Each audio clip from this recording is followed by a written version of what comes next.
Voici donc la suite. Page 12.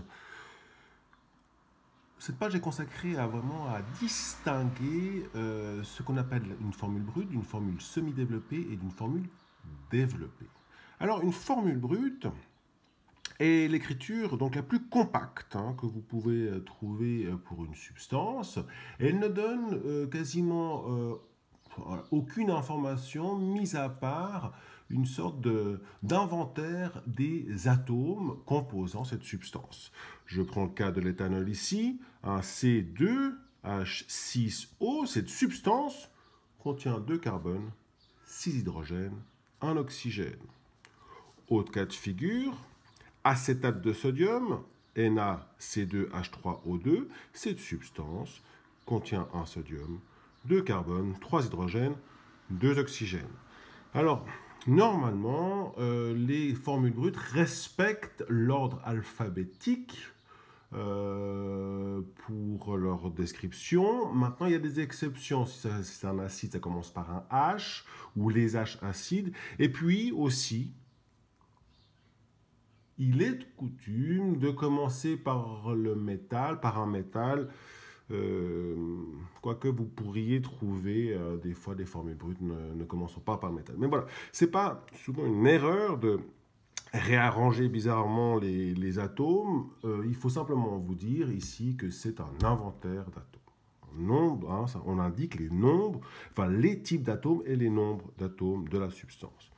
La formule semi-développée est une formule qui indique déjà une séquence, c'est-à-dire qu'elle nous donne une information quant à la structure, quant à l'arrangement des atomes dans la substance. Ici, je reprends le cas de l'éthanol. Ce C2H6O sous la forme semi-développée sera CH3, CH2OH. Voici nos 3, 4, 5, 6 hydrogènes, nos 2 carbones et notre oxygène. Par contre, ici, nous avons la séquence CH3, CH2OH. D'accord ?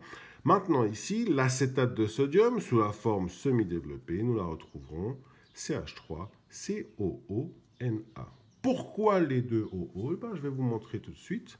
Sous la forme développée, la formule développée est une formule qui indique les liaisons covalentes et ioniques. Les liaisons covalentes par des traits, ioniques par des plus et des moins. C'est très souvent dans cette forme-là que nous allons retrouver aussi les charges partielles, delta plus, delta moins. Alors, l'éthanol, nous reprenons l'éthanol. Si nous développons cette semi-développée, bien nous aurons le CH3, le groupe CH3, CH, CH, CH, lié à un groupe CH2, lié à un groupe OH, un groupe alcool. Notre CH3CONA, notre acétate de sodium, eh bien ce sera le CH3. Et regardez, COO. Et ce groupe-là, COO, il faut le garder en tête car c'est un groupe extrêmement courant en chimie et c'est pour ça qu'on le note COO. Les deux oxygènes sont distincts, ne sont pas liés les uns aux autres. Je vous ai déjà dit certainement en cours que nous ne lions que extrêmement rarement les OO, car les oxygènes aux oxygènes, à part dans 3 situations que nous verrons,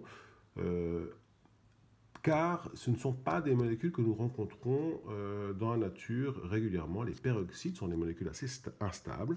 Donc, voilà. Ici, CH3COO, CH3COO. Et notre deuxième oxygène, à lui, la liaison ionique avec le sodium. Donc, voici le moins et voici le plus.